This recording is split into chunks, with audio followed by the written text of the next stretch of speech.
48 horas antes de morir, Juan Gabriel miró a su psiquiatra y le dijo 3 palabras: «Me quieren matar». 72 horas después, su cuerpo fue cremado sin autopsia completa, por petición de su propio hijo. Pero para entender cómo llegó a eso, tienes que saber cómo empezó todo. A los 5, su madre lo abandonó en un orfanato. A los 14, lavaba ropa para prostitutas.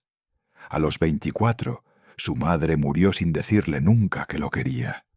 A los 66, falleció completamente solo en un baño. Su nombre era Alberto Aguilera Valadez. El mundo lo conoció como Juan Gabriel. Y las últimas 48 horas de su vida esconden verdades que su propia familia ha querido enterrar. Hoy vas a descubrir 4 cosas que cambian todo lo que creías saber sobre su muerte. Primero, el desmayo que sufrió 3 días antes mientras caminaba por la playa, y la decisión de su hijo de no llevarlo al hospital. Segundo, la confesión que le hizo a su psiquiatra 48 horas antes de morir. 3 palabras que helaron la sangre del doctor. Tercero, lo que encontró la empleada doméstica en el baño donde murió. Un detalle que jamás apareció en ningún informe oficial. Y cuarto, el significado real del mensaje que dejó en las pantallas de su último concierto. Una despedida que solo cobra sentido ahora. Te voy a avisar cuando llegue cada una. Si te vas antes del final, te pierdes lo que más han intentado ocultar. Si es la primera vez que llegas al canal, suscríbete y activa la campana. Aquí contamos las historias que otros no se atreven a contar. Guarda este detalle. Existe una grabación donde Juan Gabriel describe su propio nacimiento. Sus palabras exactas fueron: «Llegué a este mundo como todos, solo que con mi servidor llegaron los problemas y las tristezas». Vas a entender por qué dijo eso. Parácuaro, Michoacán. 7 de enero de 1950. Victoria Valadez Rojas dio a luz a su 10º hijo, el último, el que sobraba. Su padre, Gabriel Aguilera, era un arriero que cargaba mercancía en mulas, pero algo se rompió en su cabeza: esquizofrenia. Lo internaron en un hospital psiquiátrico cuando Alberto apenas caminaba. Nunca volvió. Victoria quedó sola con 10 hijos, sin dinero, sin trabajo, sin esperanza, en un pueblo donde ser madre soltera era casi un delito. La señalaban en la calle, le cerraban las puertas, la llamaban la loca de los 10 chamaquitos. Decidió huir a Ciudad Juárez, la frontera. El lugar donde los desesperados buscan una segunda oportunidad. Cargó a sus hijos y dejó atrás todo lo que conocía.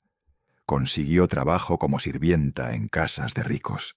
Limpiaba pisos, lavaba ropa ajena, cocinaba para familias que ni siquiera la miraban a los ojos.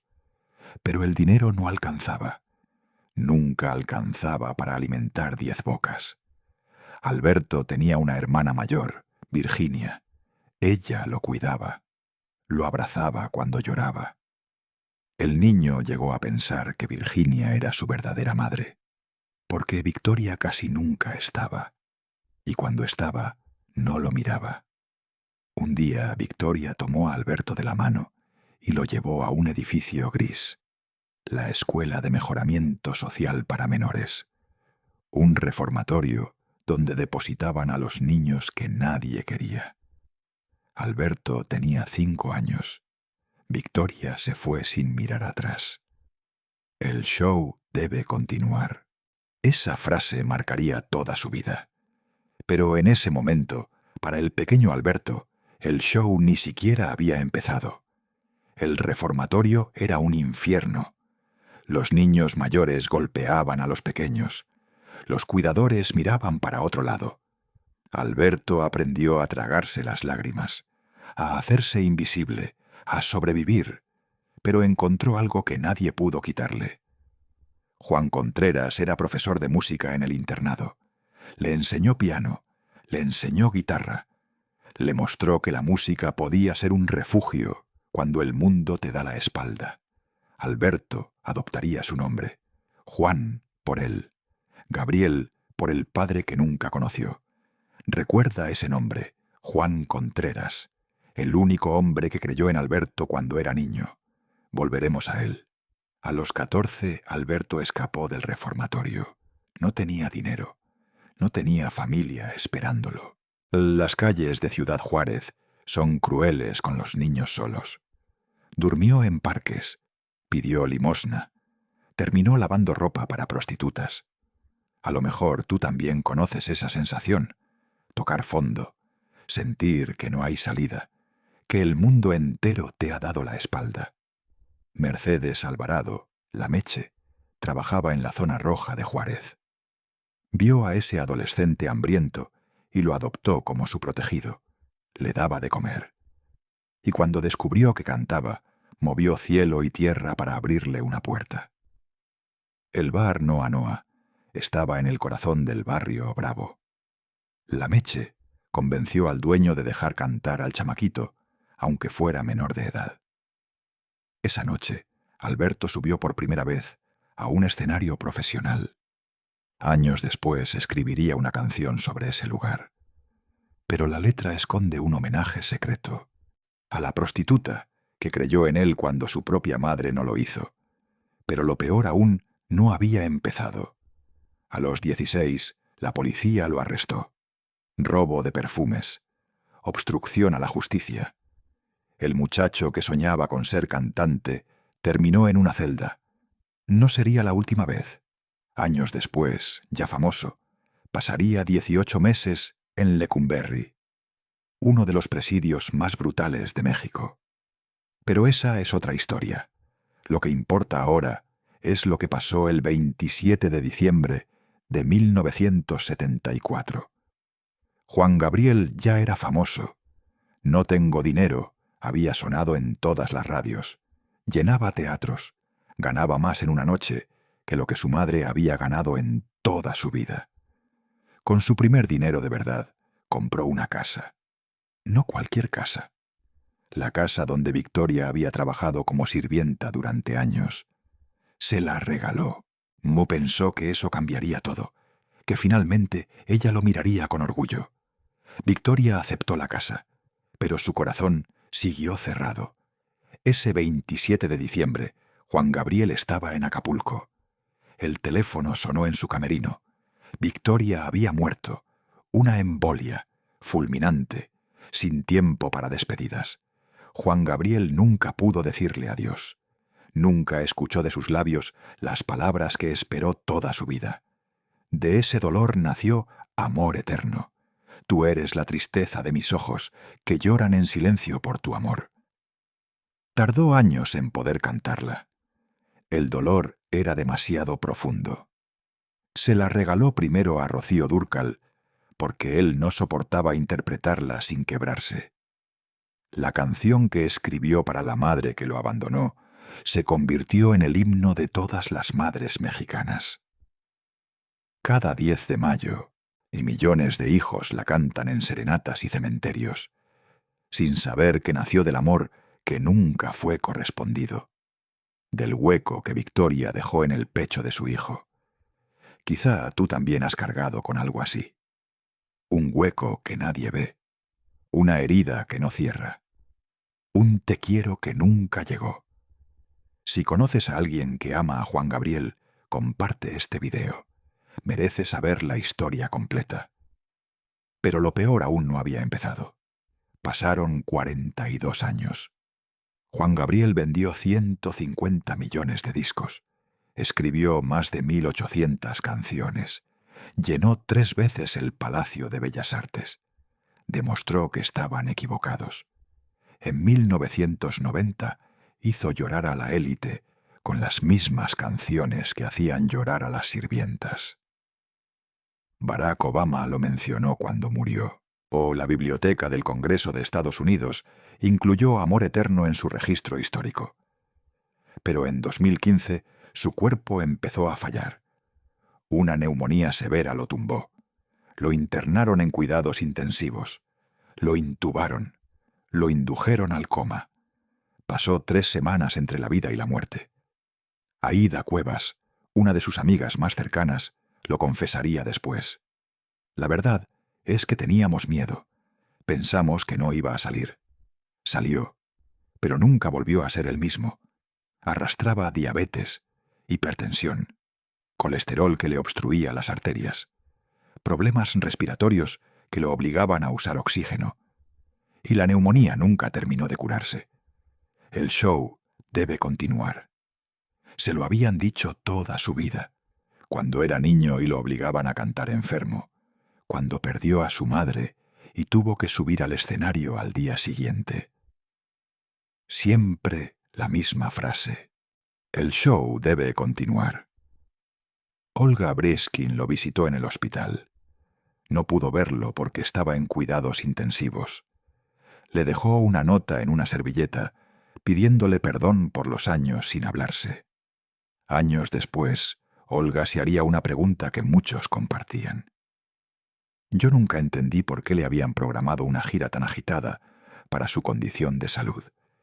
Él tenía orden médica de mantener reposo absoluto. La gira México. Es todo comenzó el 19 de agosto de 2016. Conciertos de más de 2 horas y media. 60 músicos en escena. 30 bailarines. Un escenario con vista de 360 grados. Un ritmo que habría destruido a alguien sano. Juan Gabriel tenía 66 años y el corazón a punto de reventar. Atención, porque aquí llega la primera de las 4 cosas que casi nadie se atreve a contar sobre la muerte de Juan Gabriel. El 23 de agosto de 2016, 5 días antes de morir, Juan Gabriel caminaba por la playa de Santa Mónica. El sol de California, la brisa del Pacífico. Un momento de paz entre conciertos agotadores. De pronto, sus piernas dejaron de responder. Se desplomó sobre la arena. Según Silvia Urquidi, quien fue representante y amiga cercana de Juan Gabriel durante décadas, su hijo Iván estaba presente y tomó una decisión que ella califica como negligencia grave. No lo llevó al hospital. El hombre de 66 años, con historial de problemas cardíacos, que apenas un año antes había estado en coma, que se había desplomado sin explicación, no fue llevado a ningún médico. Le dijeron que descansara, o que tomara agua, que siguiera adelante. El show debe continuar. 3 días después del desmayo, el viernes 26 de agosto, Juan Gabriel subió al escenario del Fórum de Inglewood. 17.500 personas lo esperaban. Sería su último concierto. Salió con un traje negro y una camisa azul brillante. Buenas noches, gracias por venir. Que viva la música y que viva México. Nadie imaginó que esas serían casi sus últimas palabras públicas. Durante 2 horas y media, Juan Gabriel lo dio todo. Cantó más de 30 canciones. Bailó. Se movió por el escenario de 360 grados, mientras 60 músicos lo acompañaban. Mariachis, orquesta completa, 30 bailarines, el espectáculo más grande de su carrera.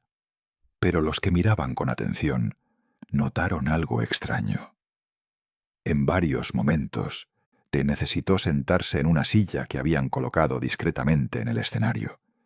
Descansaba unos segundos, recuperaba el aliento y volvía a pararse como si nada pasara. El público aplaudía, cantaba cada letra, grababa con sus celulares. Nadie imaginaba que estaban presenciando el final. El show debe continuar. ¿Recuerdas la grabación que te mencioné al principio? Donde Juan Gabriel describe su nacimiento como el momento en que llegaron los problemas y las tristezas. Ahora mira lo que pasa. El momento más emotivo llegó con amor eterno. 17.000 personas encendieron las luces de sus celulares. El Fórum se llenó de pequeñas estrellas flotando en la oscuridad. Nadie lo sabía, pero estaban despidiéndose. Durante Costumbres, Juan Gabriel proyectó en las pantallas una fotografía de Rocío Dúrcal. Su alma gemela, la amiga con la que se había distanciado 10 años antes de que ella muriera. Nunca pudieron reconciliarse. Ahora, frente a 17.000 personas, Juan Gabriel le cantaba a su fantasma. El concierto cerró con el Noa Noa. Más de 60 personas en el escenario. La canción que homenajeaba al bar, donde la Meche le dio su primera oportunidad. Y entonces aparecieron las palabras. En las pantallas gigantes, sin música, sin explicación. Felicidades a todas las personas que están orgullosas de ser lo que son. Guarda esa frase. Vas a entender su verdadero significado antes de que termine este video. Después del concierto, su equipo tuvo que ayudarlo a bajar las escaleras. Sus piernas no respondían. Se desvaneció apenas salió de la vista del público. Pero lo que vino después fue aún más oscuro.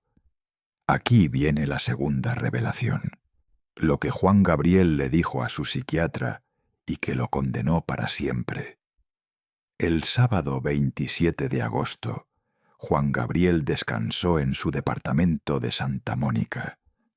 Tenía programado un concierto en El Paso para el día siguiente. Esa tarde recibió la visita del doctor Gómez, su psiquiatra y amigo cercano. Silvia Urquidi revelaría después lo que el doctor le contó. Juan Gabriel estaba en un estado deplorable, agotado, enfermo, derrotado. Le dijo al psiquiatra que se sentía explotado, que lo estaban forzando a trabajar más allá de cualquier límite, que su cuerpo no aguantaba más. Y entonces pronunció 3 palabras que helaron la sangre del doctor. «Me quieren matar». No fue una expresión casual. No fue una queja dramática. Juan Gabriel creía genuinamente que lo estaban llevando a la tumba. Según Urquidi, el cantante, le expresó al doctor Gómez su preocupación específica por su hijo Iván. Sentía que lo estaban explotando, que no les importaba su salud, que solo les importaba el dinero. El doctor escuchó, tomó notas, se fue preocupado. 48 horas después, Juan Gabriel estaba muerto. Lo que acabas de escuchar, casi nadie lo sabe. Si quieres seguir descubriendo verdades como esta, suscríbete ahora. El domingo 28 de agosto amaneció normal en Santa Mónica. Juan Gabriel habló por la mañana con su representante sobre los próximos proyectos. Giras, álbumes, la segunda temporada de su bioserie. Planes que jamás se cumplirían. En algún momento de la mañana pidió a su asistente un tanque de oxígeno. No podía respirar bien. Las flemas se acumulaban en sus pulmones. Alrededor de las 11 entró al baño del departamento. Nunca salió. A las 11:17 de la mañana, hora del Pacífico, el corazón de Alberto Aguilera Valadez dejó de latir. Un infarto agudo de miocardio. Las arterias obstruidas por años de enfermedad cardiovascular finalmente colapsaron. El músculo cardíaco dejó de recibir oxígeno. En cuestión de minutos, todo terminó. Lo encontraron empleados del lugar poco después. Llamaron a emergencias. Los paramédicos llegaron en minutos, pero ya no había nada que hacer. No presentaba signos vitales. El hombre que había llenado estadios con 100.000 personas murió completamente solo, sin nadie que le tomara la mano, sin nadie que le dijera que lo querían, sin nadie que le cantara una última canción, igual que cuando era niño en el orfanato, igual que cuando su madre lo abandonó en aquel edificio gris, igual que siempre. Y aquí es donde todo deja de ser solo triste y empieza a ser inquietante. La tercera revelación. Esta es quizás la más perturbadora de todas. La empleada doméstica del departamento fue quien encontró el cuerpo de Juan Gabriel en el baño, y lo que vio la marcó para siempre. Según Silvia Urquidi, las paredes del baño donde murió estaban salpicadas de sangre. Detente un momento. Piensa en eso. El informe oficial dice que murió de un infarto, un paro cardíaco, el corazón que deja de latir. Pero las paredes del baño tenían sangre. Este detalle jamás apareció en ningún comunicado oficial. Ningún medio lo reportó en su momento. La familia nunca lo mencionó. Silvia Urquidi fue la única que se atrevió a decirlo públicamente años después. Ed Winter, asistente del jefe de investigaciones del forense de Los Ángeles, me explicó que no se le practicó autopsia completa.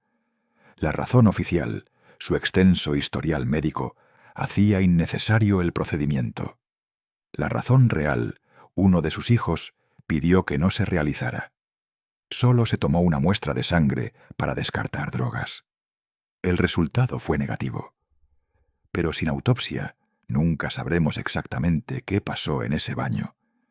Silvia Urquidi agregó otro detalle inquietante. Según el doctor Gómez, el cuerpo fue llevado a un crematorio diferente al informado públicamente. Un lugar que ya ni siquiera existe. El lunes por la noche, menos de 48 horas después de su muerte, Juan Gabriel fue cremado. Sin velorio, sin que el público pudiera verlo una última vez. El hombre que escribió más de 1800 canciones ahora cabía en una pequeña urna dorada. Quizá tú también has sentido eso alguna vez. Cuando alguien se va sin explicación, cuando las respuestas nunca llegan, cuando el cierre que necesitas queda suspendido para siempre. Y ahora llegamos a la cuarta y última revelación, la que te prometí al principio. Si has llegado hasta aquí, esto es para ti. ¿Recuerdas el mensaje en las pantallas del fórum? Felicidades a todas las personas que están orgullosas de ser lo que son. Durante décadas, Juan Gabriel enfrentó preguntas sobre su vida personal, sobre su orientación. Su respuesta más famosa fue: lo que se ve no se pregunta. Nunca confirmó, nunca negó. Pero en su último concierto eligió la verdad. Celebró a quienes viven sin esconderse, a quienes son orgullosamente quienes son. El niño abandonado en un orfanato, el adolescente que lavaba ropa para prostitutas, el preso de Lecumberri, el hombre que nunca encajó en ningún molde. ¿Recuerdas a Juan Contreras? El profesor de música del internado, el único que creyó en Alberto cuando era niño. Juan Gabriel llevó su nombre toda la vida. Un homenaje silencioso al hombre que le dio esperanza cuando no tenía nada. El show debe continuar. Esa frase lo persiguió desde los 5 años. Pero esa noche en Inglewood, 48 horas antes de morir, finalmente la transformó. El show ya no tenía que continuar a cualquier precio. Lo que tenía que continuar era la verdad. El 3 de septiembre de 2016, las cenizas de Juan Gabriel cruzaron la frontera desde El Paso. Una carroza fúnebre escoltada por motocicletas policiales. Una procesión digna de un jefe de Estado. 250.000 personas esperaban en Ciudad Juárez. Familias enteras acampando desde la madrugada bajo el sol despiadado de la frontera. Nadie se quejaba, nadie se movía. Cuando la carroza pasó frente a su casa, el silencio fue absoluto.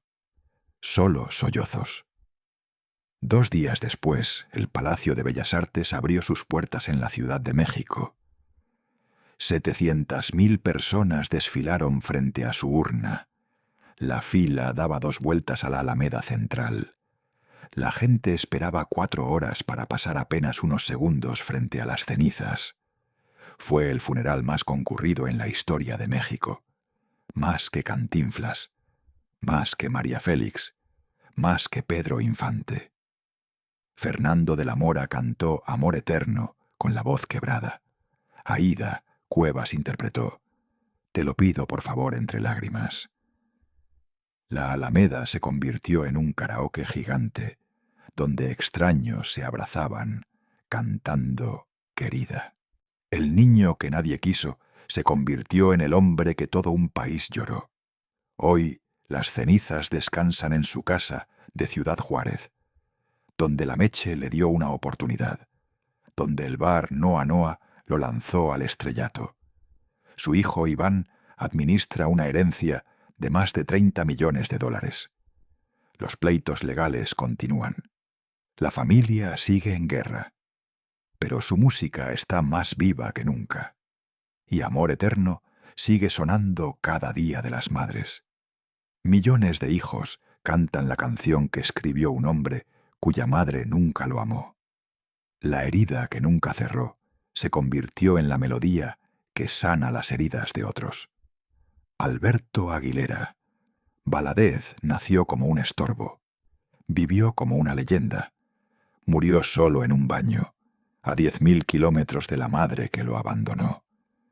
Pero mientras haya alguien que cante sus canciones, Juan Gabriel vivirá. O como él mismo dijo, mientras exista alguien que cante mis canciones, Juan Gabriel vivirá. El show, finalmente, nunca termina. Si esta historia te movió, suscríbete y activa la campana, para que la voz de Alberto, el niño del orfanato, siga siendo escuchada. En el canal puedes ver las vidas de Cantinflas, Leo Dan, Frida Kahlo, Antonio Aguilar y muchos más. Déjame en los comentarios qué parte de esta historia te impactó más. Y si conoces a alguien que ame a Juan Gabriel, comparte este video. Merece conocer la verdad. Nos vemos en el próximo video.